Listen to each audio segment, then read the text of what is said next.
الحمد لله رب العالمين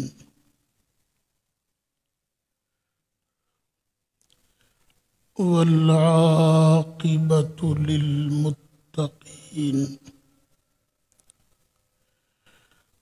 الصلاة والسلام على سيد الرسل وخاتم النبيين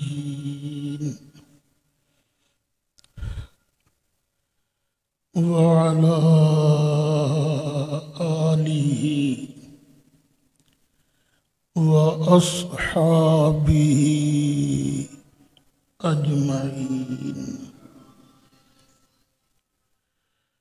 أما بعد فأعوذ بالله من الشيطان الرجيم بسم الله الرحمن الرحيم إن تبدوا خيرا أو تخفوه أو تعفوا عن سوء فإن الله كان عفوا قديرا صدق الله مولانا العظيم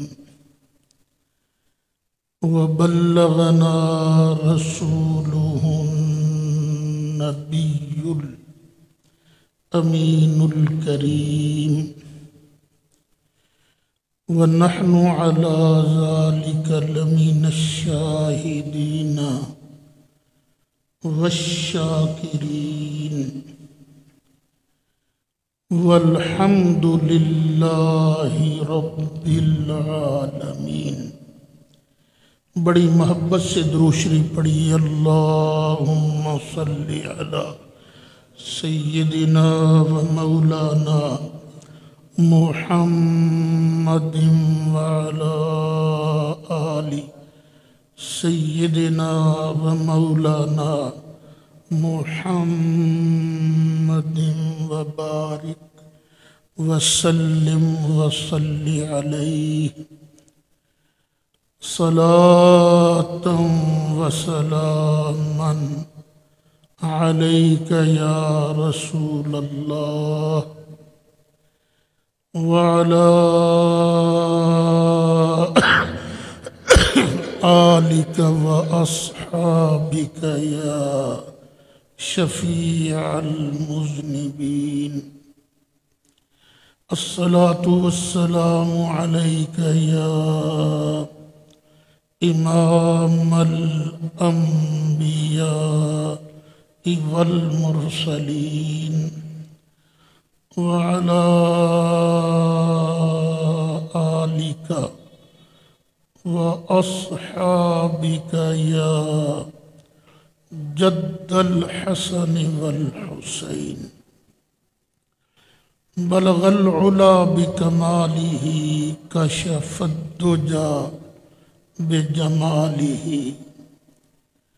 حسنت جميع خصاله صلوا عليه وآله يا صاحب الجمال ويا سيد البشر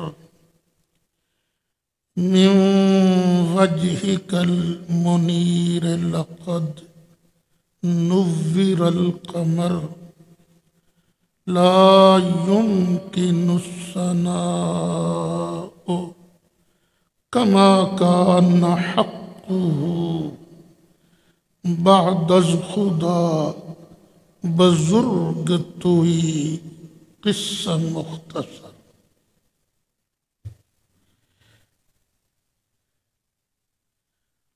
جمعۃ المبارک میں جو درس قرآن کا سلسلہ شروع ہے، آج اسی سلسلہ میں چھٹے پارے کی دوسری آیت، یہ سورہ نساء کی آیت نمبر 149 بنتی ہے۔ اس سے خطبے کا آغاز ہو رہا ہے۔ آیت نمبر 148 سورہ نساء کی اور چھٹے پارے کی جو پہلی آیت ہے، اس میں بیان کیا گیا تھا کہ اللہ تعالی کسی بری بات کو زبان سے نکالنا پسند نہیں کرتا کہ اس کے بندے بری بات کریں۔ ہاں، اگر مظلوم پر ظلم ہوا ہے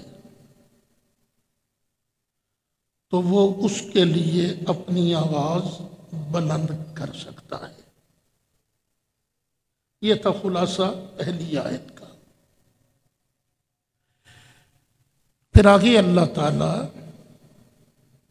اور تلقین فرماتے ہیں کہ نیکی کرنی ہے، اور یہ بات یاد رہے کہ نیکی صرف وہ ہے جو صرف اللہ کے لیے کی جائے، بس کہ اللہ راضی ہوگا۔ یہ اتنی ضروری چیز ہے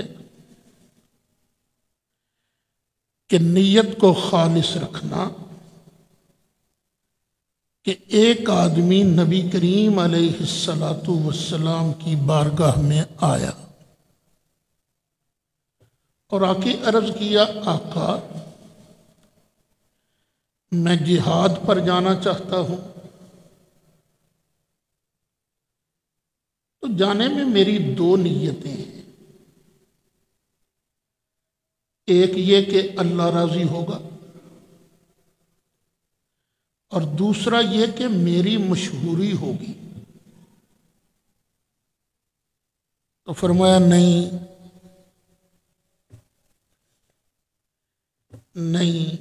یہ نیت درست نہیں ہے،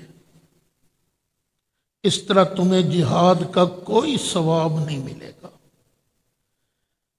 یعنی نیکی ہوتی ہی وہ ہے جو صرف اللہ کی رضا کے لیے کی جائے۔ اب اللہ فرماتا ہے ان تبدو خیرن، اگر تم کوئی نیکی ظاہر کر کے کرو، اعلانیہ نیکی کرو، ہو نیکی، او تخفوہ، یا چھپا کر کرو، او تعفو عن سوء، یا وہ جو تم پر ظلم ہوا تھا اس کو اگر معاف کر دو، فَإِنَّ اللَّهَ كَانَ عَفُوًّا قَدِيرًا، تو پھر دیکھ لینا اللہ بھی تو معاف کرنے والا ہے نا، اللہ بڑی پاوروں والا ہے۔ یعنی آج تم معاف کرو گے اللہ کی رضا کے لیے، تو اس کے بدلے میں اللہ تعالیٰ تمہیں بھی معاف فرما دے گا۔ ویسے مظلوم کو حق ہے اپنا حق لینے کے لیے، اپنا بدلہ لینے کے لیے پوری کارروائی کر سکتا ہے، لیکن حد سے زیادہ نہیں۔ لیکن اگر معاف کر دے تو اللہ تعالیٰ اس کو تحسین کی نگاہ سے دیکھتا ہے۔ یہ بندہ اللہ پر توکل کرے تو اللہ تعالیٰ اس کو خالی نہیں چھوڑتا۔ وہ سورہ انفال کے آخر میں بدر کے قیدیوں سے جب لیا گیا فدیہ، تو فدیہ لینے کے ساتھ ہی انہیں تسلی دی گئی کہ اگر اللہ نے تمہارے دل میں نیکی دیکھی تو پھر فکر نہ کرنا، اللہ تمہیں اس سے کئی گنا اپنی بارگاہ سے عطا فرمائے گا۔ حضرت عباس رضی اللہ عنہ وہ بھی کافروں کی طرف سے آئے تھے نا لڑنے کے لیے، گرفتار ہو گئے تھے۔ سرکار نے فرمایا تم سے تو فدیہ تیرا بھی لینا ہے، اور تیرے 2 بھتیجے آئے ہیں نا ان کا بھی فدیہ لینا ہے۔ عرض کیا کیا آپ چاہتے ہیں کہ میں بیگر بن جاؤں، میں بھکاری بن جاؤں، میرے پاس تو پھر رہے گا ہی کچھ نہیں؟ فرمایا نہیں ایسی بات بھی نہیں ہے، ذرا وقت یاد کرو نا، جب تم مکہ سے چلے تھے تو تم نے اپنی بیوی کو سونا دیا تھا، کہا تھا کہ اگر میں بچ کر آ گیا تو پھر ہم مل کر کھائیں گے، نہیں تو یہ سونا تیرے اور تیرے بچوں کے کام آئے گا۔ وہ بات بھول گئے؟ بس یہ بات سنی دل میں کہا جناب حضرت عباس پر راشا ہوا تاری کہ پیمبر تو رکھتے ہیں دلوں کی بھی خبرداری، خیال آیا مسلمان کو بد پہچان جاتے ہیں، اور محمد آدمی کے دل کی باتیں جان جاتے ہیں۔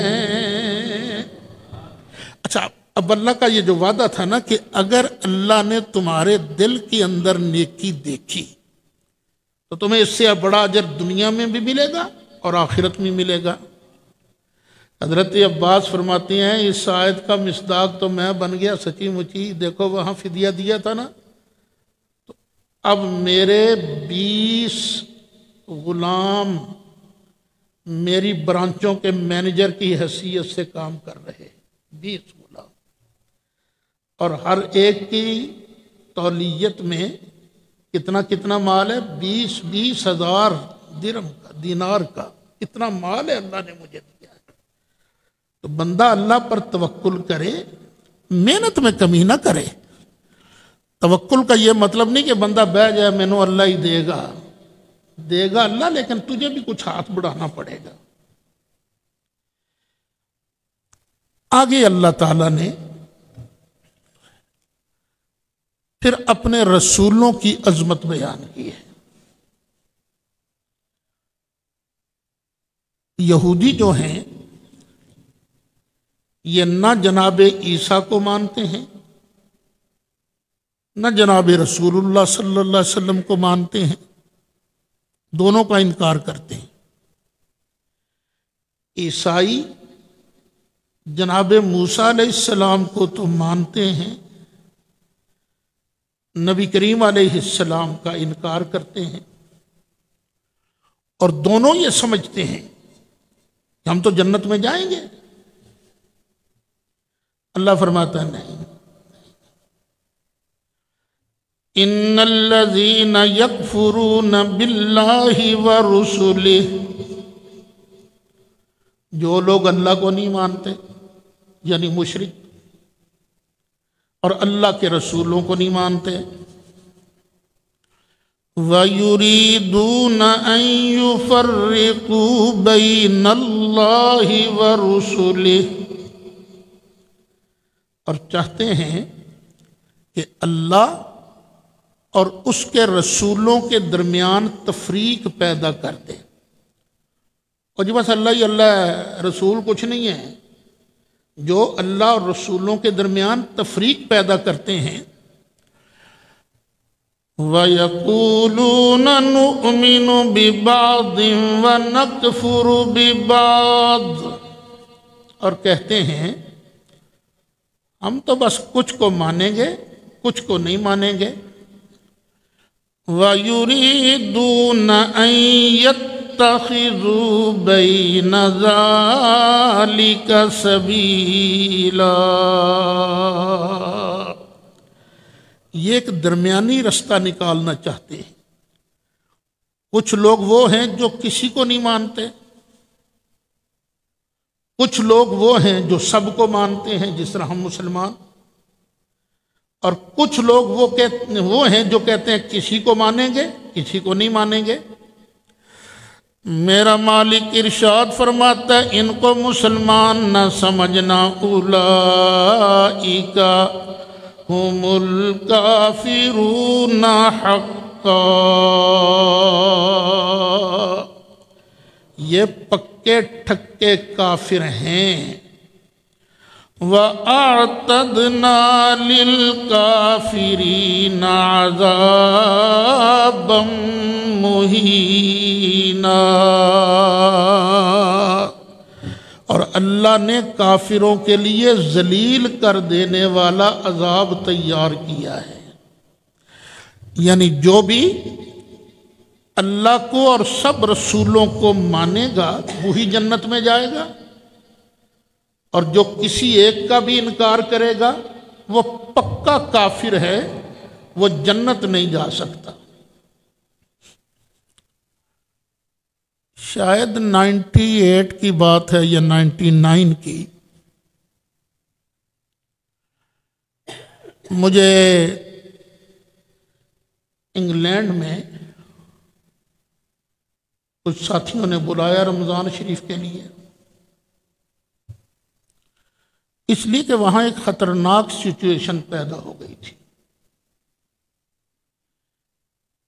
ایک وہابی مولوی صاحب تھے عبدالاعلی، ٹاؤن کا نام ہے مڈلزبرو، وہ وہاں چلے گئے تو کافی ان کا اثر بن گیا،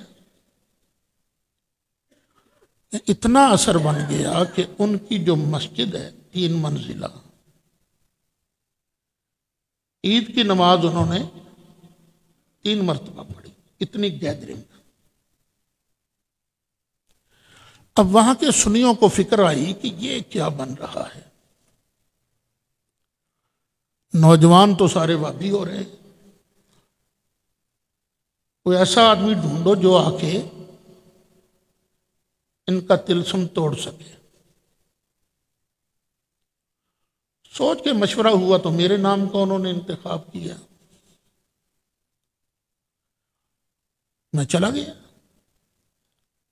پہلے مدینہ منورہ حاضری دی، پھر اس کے بعد وہاں چلا گیا۔ وہ انہوں نے ریڈیو کا لائسنس لیا ہوا تھا، ریڈیو رمضان کے نام سے، تاکہ جو مسلمان گھرانے ہیں وہاں بھی وہ ریڈیو کی نشریات سنیں، اور جو ٹیکسی ڈرائیور ہیں وہاں بھی ریڈیو نصب تھا وہ وہاں سنتے رہیں۔ 4 دن تراویح کے بعد میں درس دیتا تھا، اور تیسرے دن 3 دن وہ مولوی صاحب درس دیتے تھے۔ مڈلزبرو کے ساتھ ایک اور ٹاؤن ہے سٹاکٹن، میری رہائش وہاں تھی سٹاکٹن میں، گاڑی پر مجھے لے جاتے تھے لے آتے تھے۔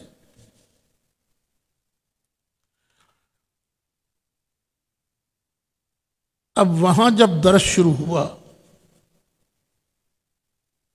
تو اللہ کا شکر ہے سید عالم صلی اللہ علیہ وسلم کے در کی گدائی کا صدقہ، میرے بزرگوں کی دعاؤں سے وہاں جب سرکار کی عظمتوں کے ڈنکے بجے تھلی مچ گئی۔ یہاں تک ہوا وہ لائیو پروگرام چلتا تھا نا، تو ٹیلی فون بھی ساتھ ہی آتے جاتے تھے، کالز بھی۔ دوران تقریر ایک وہابی نے مجھے تھریٹ کیا، آئی شیل کل یو، آئی شیل کل یو، کہ میں تمہیں جان سے مار دوں گا۔ تو میں نے اس کے جواب میں فوراً کہا، میں نے کہا دیکھ، اللہ تعالیٰ ہر سال ایک لسٹ فرشتوں کے حوالے کرتا ہے کہ اس سال تو نے اس کو اٹھانا ہے، وقت بھی درج ہوتا ہے۔ اگر تو اس لسٹ میں میرا نام آ گیا ہے تو میں پھر گھر بھی چھپ کے بیٹھا رہوں تو میں بچ نہیں سکتا، اور اگر اس لسٹ میں میرا نام نہیں آیا تو رفع یدین چھوڑ کے رفع ٹنگین بھی کرے تو میں مرتا نہیں، تو لگا لے اپنا زور۔ اچھا، اس کا نتیجہ یہ نکلا کہ جب وہ رمضان شریف کے بعد چھوٹی عید کی آئی نا ہماری، تو کہاں ان کی مسجد میں 3 نمازیں ہوئی اور کہاں صرف 3 صفیں رہ گئی، ایک ہی بار۔ یہ اللہ تعالیٰ نے بڑا کرم کیا۔ اچھا، جب میں درس دے کے واپس آتا تھا نا اسٹاکٹن رہائش گاہ پر، وقت بھی دیتا تھا اس وقت میں، جو پرانے ساتھی ہیں ان کو پتہ ہے میں یہاں جمعہ پڑھاتا تھا، پھر جمعہ پڑھانے کے بعد بیٹھ جاتا تھا، ساتھی ملتے تھے، سارے مسائل وغیرہ پوچھتے تھے۔ اب ہمت نہیں اتنی، اس وقت ہمت تھی تو لڑکے بھی آ جاتے تھے، بڑے بھی آ جاتے تھے، سوال جواب ہوتا تھا۔ ایک لڑکے نے اس وقت مجھ سے پوچھا، مولوی صاحب اساں نال جیو بھی پڑھنے کرسچین بھی پڑھنے تو قرآن نہ پڑھیا جائے، اساں کی دلیل نال سمجھاؤ کہ صرف مسلمان ہی جنت جائی سکنے، دوسرا کوئی نہیں جائی سکنا۔ اس آیت کے تناظر میں بات کو سمجھیے گا۔ ساری زندگی قرآن حدیث ہی پڑھتے پڑھاتے رہے تھے اور اس نے پابندی لگا دی قرآن نہیں پڑھنا۔ لیکن وہ آپ لوگ جو کبھی کبھی ایک نعرہ لگاتے ہو نا، اللہ کرے تیری مدد، تو مدد پہنچتی ہے۔ میں نے بڑے تجربے کیے، فٹ اللہ نے میرے ذہن میں بات ڈالی۔ میں کہا پتر، میں as a member of parliament تمہاری برٹش پارلیمنٹ میں بیٹھ سکتا ہوں، جا سکتا ہوں؟ بات جائی سکنا میں؟ انہوں نے کہا نہیں جائی سکنے۔ میں کہا کیاں ماڑے کیا کٹ ہے، کیاں نہیں جائی سکنا؟ انہوں نے کہا جی تساں کول تو نیشنلٹی بھی کوئی نہیں نا، تو تس کیویں ایز اے ممبر جائی سکنے ہو؟ میں کہا ہاں، ماڑے کول نیشنلٹی نہیں نا، پارلیمنٹ دے ممبر بننے نہیں، ممبر بننے واسطے اندر جانے واسطے تو میں پارلیمنٹ دا گیٹ بھی ایز اے ممبر کراس نہیں کر سکتا۔ تو اسی طرح جنت جانے نے بھی ایک نیشنلٹی ہے نا، وہ نیشنلٹی ہے لا الہ الا اللہ محمد الرسول اللہ۔ اللہ نو بھی منو، اللہ دے آخری رسول نو بھی منو۔ وہ اتنے خوش ہوئے، جو بڑے تھے نا ساتھی، وہ کہنے گے یہ منڈے دا سوال بھی تو بڑا عجیب سی، پر تہاڈا جواب اس تو بھی شاندار ہے۔ بیٹے جنت میں وہی جائے گا جو سب کو مانے گا، سب کو مانے گا۔ خدا کی قسم ہے، مجھے ان وہابیوں پر، جو بندیوں پر ترس بڑا آتا ہے۔ ویسے نہیں میں تڑپتا یار خدا کے لیے ایک ہو جاؤ، اس لیے کہ یہ بیچارے محنت بڑی کرتے ہیں، ہم سے زیادہ محنت کرتے ہیں، لیکن چند باتوں کی وجہ سے اپنی ساری محنت کو ضائع کر دیتے ہیں، ساری محنت کو برباد کر دیتے ہیں۔ وہ باتیں کیا ہیں؟ صحابہ کرام سے سرکار جب خطاب فرماتے تھے نا، تو سننے والے جو ہیں ان کی حالتیں مختلف ہیں۔ اب میں تقریر کر رہا ہوں نا، تو کئی ایسے بھی ساتھی ہیں وہ فٹ پہنچ گئے کہ میں کیا کہنا چاہتا ہوں، اور کئی ساتھیوں کا مائنڈ ایسا نہیں، ہاں لیکن اتنا ہے کہ جوں جوں میں تقریر کرتا جاؤں گا وہ سمجھتے جائیں گے،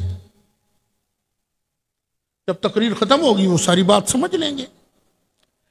لیکن کچھ ایسے بھی ساتھی ہوتے ہیں جن کو بات ایک مرتبہ سننے سے سمجھ نہیں آتی، انہوں نے تقریر سمجھنی ہو تو موبائل پر دوبارہ سنیں گے کہ کیا کہا تھا جی۔ تو صحابہ میں بھی تو ہر طرح کے لوگ تھے نا، تو جن صحابہ کو بات سمجھ نہ آتی وہ کہتے راعنا یا رسول اللہ، اے اللہ کے پیارے رسول صلی اللہ علیہ وسلم ہماری رعایت فرمائیے۔ تو سرکار ریپیٹ کر دیتے تھے بات کو۔ اب یہودیوں نے اور منافقوں نے اس صحیح لفظ راعنا اس کو بہانہ بنا کر سرکار کی توہین شروع کر دی۔ راعنا کا معنی ہے ہماری رعایت فرمائیے، اور راعینا عین کی زیر کو زور دے کر پڑھا جائے تو بنتا ہے ہمارا چرواہا۔ تو انہوں نے کہا راعینا یا رسول اللہ، اس سچے لفظ کی آڑ میں انہوں نے سرکار کی گستاخی شروع کر دی۔ اب اللہ تعالیٰ نے آرڈر جاری کر دیا، یا ایہا الذین آمنوا لا تقولوا راعنا، اور ایمان والو آج کے بعد راعنا نہیں کہنا۔ لفظ خاص سچا ہے لیکن دشمن اس سے فائدہ اٹھاتا ہے نا، تو تم پر راعنا کہنا حرام ہے۔ یا اللہ اگر محبوب سے عرض کرنے کی ضرورت پیش آئے تو پھر کون سا لفظ بولیں؟ فرمایا وَقُولُوا انظرنا، راعنا کی بجائے کہا کرو یا رسول اللہ انظرنا، کہ یا رسول اللہ ہم پر کرم کی نظر کیجیے۔ وَلِلْكَافِرِينَ عَذَابٌ أَلِيمٌ، اور کافروں کے لیے دردناک عذاب ہے۔ یعنی جو اس سچے لفظ کو بھی استعمال کرے گا، چونکہ اس سے دشمن محبوب کی شان میں اٹیک کرتا ہے، اس لیے یہ تمہارے لیے لفظ حرام ہے، اور کچھ ضد کر کے کرے گا تو کافر بن جائے گا۔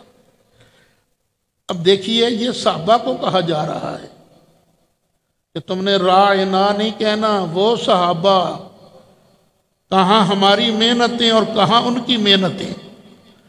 ہم اللہ کی راہ میں احد پہاڑ جتنا سونا بھی خرچ کر دیں تو نبی پاک کے صحابی نے جو آدھا کلو جو اللہ کی راہ میں خرچ کیا ہے نا، تو ہمارا ثواب ان کے اس ثواب کا مقابلہ نہیں کر سکتا۔ ان کو اللہ تعالیٰ کہہ رہا ہے۔ اچھا ایک جگہ اللہ نے فرمایا، دیکھیں نا بات کرتا ہوتا ہے نا بندہ، تو بعض اوقات کسی کی آواز اونچی بھی ہو جاتی ہے۔ بیٹا بول رہا ہے باپ کے ساتھ، ابا جی انج ہو گیا ہے، بیٹا کے باپ کہتا ہے ہاں چلو ٹھیک ہے اللہ خیر کرے۔ اب آواز تو بیٹے کی زیادہ ہے نا، اونچی ہے، باپ کی آواز تو تھوڑی ہے۔ بیٹے نے کوئی گالی نہیں نکالی، گستاخی نہیں کی، لیکن اللہ تو یہ بھی گوارا نہیں کرتا کہ محبوب کے ساتھ اس آواز گفتگو کرنے والے کی آواز محبوب کی آواز سے بلند ہو۔ فرمایا یا ایوہا الذین آمنوا لا ترفعوا اصواتکم فوق صوت النبی، او ایمان والو خبردار اپنی آوازیں نبی کی آواز سے اونچی نہ کیا کرو۔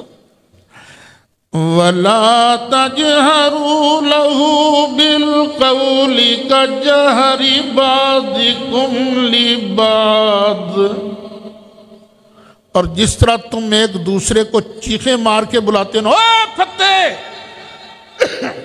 خبردار، اس طرح کبھی چلا کر ہمارے محبوب کو بلانا بھی نہیں۔ اب یہ صحابہ کو کہا جا رہا ہے اگر ان دونوں غلطیوں میں سے کوئی غلطی ہو گئی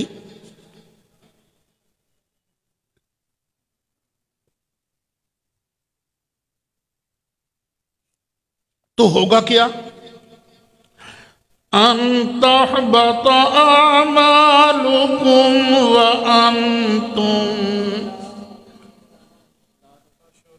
وانتم لا تشعرون،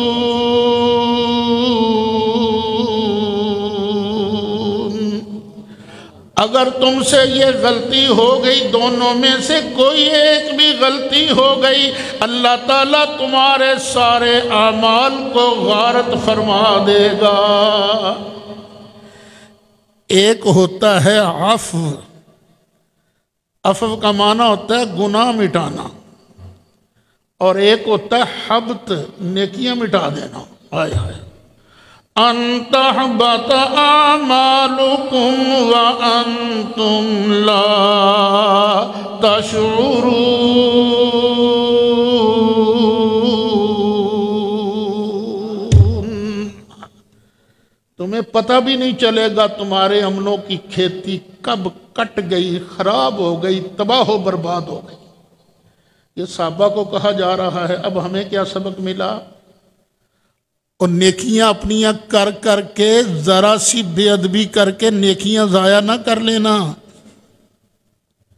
اب مجھے ترس آتا ہے ان پر، محنت بڑی کرتے ہیں بیچارے، جگہ جگہ پھرتے رہتے ہیں، لیکن ان کے ایک بزرگ ہیں، دونوں کے، وہابیوں کے بھی دیوبندیوں کے بھی، ان کا نام ہے شاہ اسماعیل دیلوی۔ انہوں نے اپنی کتاب میں 3 جگہ لکھا ہے صرف اللہ کو مانو، کسی اور کو مت مانو۔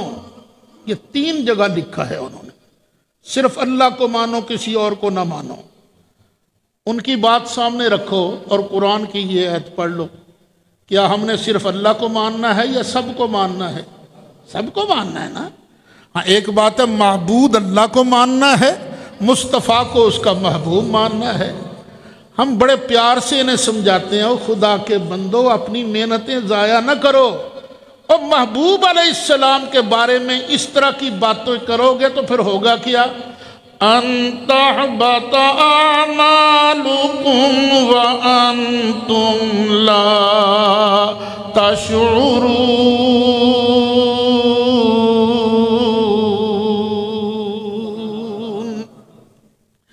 اور یا اللہ جو سب کو مانے، ان کے بارے کیا فرمان ہے؟ فرمایا والذین آمنوا باللہ ورسلہ، جو لوگ اللہ کو مانتے ہیں اور اس کے سارے رسولوں کو مانتے ہیں، وَلَمْ يُفَرِّقُوا بَيْنَ أَحَدٍ مِّنْهُمْ،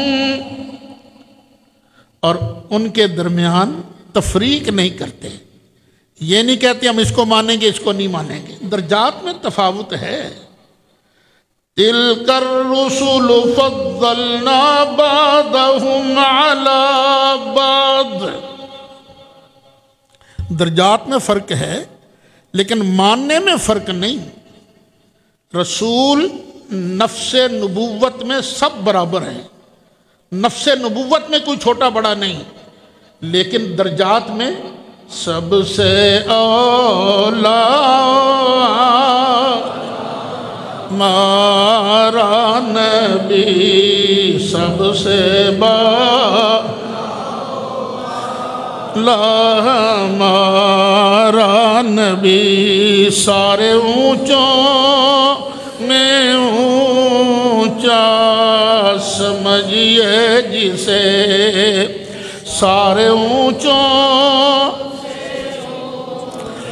سمجھیے جسے ہے اس اونچے سے اونچا ہمارا نبی سب سے ہمارا نبی سب سے ہمارا نبی بھی سب کو ماننا ہے. جو سب کو مانیں گے اللہ انہیں کیا دے گا؟ اللہ فرماتا اولئک سوف یؤتیہم اجورہم، ان قریب اللہ ان کو ان کا اجر عطا فرمائے گا. جو سب کو مانیں گے، اللہ کو بھی مانے، رسولوں کو بھی مانے، کتابوں کو بھی مانے، فرشتوں کو بھی مانے، جس جس کو اللہ منواتا جائے گا، جو جو اس کو مانتا جائے گا، اولئک سوف یؤتیہم اجورہم وکان اللہ غفورا رحیما. تو سب کو مانے گا نا، اگر اس سے کوئی چھوٹی موٹی غلطیاں ہو جائیں گی نا تو ان وکان اللہ غفورا، اللہ تعالیٰ بخشنے والا ہے، رحیمہ بڑا مہربان ہے. ہم تو بھائی اس کو مانتے ہیں جس کا تعلق سرکار سے ہو جائے. جن رسولوں کو اللہ نے بھیجا سب کو مانتے ہیں، اور پھر آگے جس کا تعلق سرکار سے ہو جائے ہم تو بھی اس کو بھی مانتے ہیں، اس کو بھی مانتے ہیں. صحابہ کا تعلق سرکار سے ہوا، ہم صحابہ کے غلام بن گئے. آل رسول کا تعلق سرکار سے بنا، ہم ان کے ہو گئے. لیکن ایک بات یاد رہے، ہم آل اسی کو مانتے ہیں جو نبی کے دین کا وفادار ہو. جو اپنے نانے کے دین کا ہی وفادار نہیں، ان کا ہمارے ساتھ کیا تعلق؟ مگر خون تو ابو لہب کا بھی وہی تھا نا، اس سے ہمارا کیا تعلق؟ جو آج آل رسول ہو کر ابو بکر صدیق کو گالیاں بکے، ہم تو اس کو قائل نہیں ہیں. ہم کہتے ہیں تم جنت دانے کے حقدار نہیں ہو. جن کو رسول اپنے مصلی پر کھڑا کرے تو اس کے خلاف باتیں کرے تو کون سا آل رسول ہوا؟ وہ ایک صحابی تھے نا، نام تھا ان کا عبداللہ. ایک مرتبہ سفر میں چلے، ایک صحابی نے کہا یارا میرا سامان چکے نا، ان کا لیا اٹھا لیا. دوسرے نے کہا یار میرا بھی پھڑ لے، انہوں نے بھی پھڑ لیا جناب. اب یہ نا وہ مذاق ہی ہو گیا، وہ ڈھیر سارا سامان انہوں نے اٹھا لیا. اللہ نے طاقت دی تھی. سرکار آئے تو فرمایا اوے انت سفینہ، وہ تو کشتی ہے، جہاز ہے، اتنا سامان تو نے اٹھا لیا. نام کیا تھا؟ عبداللہ. اور سرکار نے کیا کہا؟ سفینہ. تو مشہور وہ سفینہ کے نام سے ہو گئے. ایک مرتبہ وہ سفر کو جا رہے تھے، جنگل تھا، رستہ بھول گئے. تو نا ایک بھوکا شیر وہ آ گیا. اس نے دیکھا نا انسان ہے، اس نے نا جمپ لگانے کی کوشش کی. یوں نا جب چھلانگ لگاتا ہے تو پہلے تو اپنی ٹانگوں کو پچھلیوں کو نیچے کرتا ہے نا، پھر وہ جمپ لیتا ہے. تو سکینہ نے دیکھ کے کہا یا ابا الحارث، شیر کو ابو الحارث بھی کہتے ہیں. یا ابا الحارث انا مولا رسول اللہ. اوے شیر خبردار، تجھے پتہ نہیں میں تو رسول اللہ کا غلام ہوں. یا ابا الحارث انا مولا رسول اللہ. خیال رکھنا میں اللہ کے رسول کا غلام ہوں۔ شیر نے جب یہ آواز سنی، اللہ نے سنائی، اللہ نے سمجھائی، فوراً جسم کو ڈھیلا چھوڑ دیا۔ اب اشارہ کرتا ہے، شیر اشارہ کرتا ہے، میرے پیچھے پیچھے آ۔ جناب سفینہ پیچھے پیچھے چلنے لگے، رستے پر ڈال دیا اور منہ اٹھا کر کچھ کہا۔ شاعر نے جو شیر نے کہا تھا اس کو اپنی زبان میں بیان کیا۔ شیر کیا سفینے تائیں سن راہی راجان دے، جو غلام رسول اللہ دے، اسی غلام انہاں دے۔ او یارو مل کے اعلان کر دو، ہم بھی یہی کہتے ہیں، جو غلام رسول اللہ دے، بھئی جو غلام رسول اللہ دے، اور جو غلام رسول اللہ دے، اور یارو جو غلام رسول اللہ دے، اسی غلام انہاں دے، اور جو غلام رسول اللہ دے، اسی غلام انہاں دے۔ ابو بکر نبی پاک کے غلام بنے، ہم ابو بکر کے غلام بنے۔ عمر نبی پاک کے غلام بنے، ہم عمر کے غلام بن گئے۔ عثمان نبی پاک کے غلام بنے، ہم عثمان کے غلام بنے۔ علی نبی پاک کے غلام بنے، ہم علی کے غلام بن گئے۔ حسن نبی پاک کے غلام بنے، ہم ان کے غلام بن گئے۔ حسین نبی پاک کے غلام بنے، ہم ان کے غلام بن گئے۔ اور ابو حنیفہ ان کے غلام بنے، ہم ان کے غلام بن گئے۔ شافعی مالک امام احمد بن حنبل نبی پاک کے غلام بنے، ہم ان کے غلام بنے۔ اور داتا صاحب نبی پاک کے غلام بنے، غوثی اعظم نبی پاک کے غلام بنے، خواجہ غریب نواز نبی پاک کے غلام بنے، مجدد الف ثانی نبی پاک کے غلام بنے، اعلیٰ حضرت نبی پاک کے غلام بنے، میرے ابا جی نبی پاک کے غلام بنے۔ تو جو غلام رسول اللہ دے، اسی غلام انہاں دے۔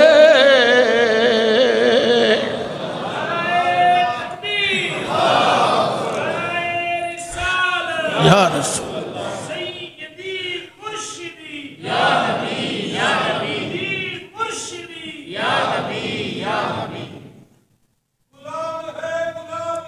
رسول کے غلام ہے تو زندگی فضول ہے، تو زندگی فضول ہے۔ بس میں یہی ان کو سمجھاتا ہوں، اور خدا کے بندو، یہ جو تمہارے مولوی صاحبان نے یہ باتیں لکھی ہیں، ان سے توبہ کر لو، کیوں اپنی محنت ضائع کرتے ہو؟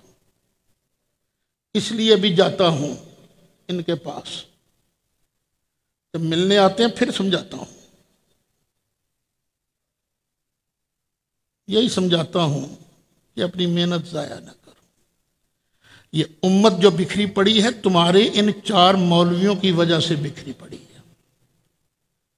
اللہ کی قسم ہے، آج بھی یہ ان باتوں سے برات کا اظہار کر دیں، توبہ طائب ہو جائیں، ہمارے سر کا تاج ہیں بھائی، کیونکہ ہم نے کوئی اپنی ضد تھوڑی پیٹنی ہے، ہم تو رسول اللہ کا پیغام آگے پہنچانا چاہتے ہیں۔ تو اللہ تعالی ہمیں ہمیشہ اپنا وفادار رکھے، قرآن کا وفادار رکھے، رسول کا وفادار رکھے، اور جس کی رسول کے ساتھ سچی نسبت ہو گئی، اللہ ہمیں ان سے وفا کرنے کی توفیق نصیب فرمائے، سنت عطا فرمائے۔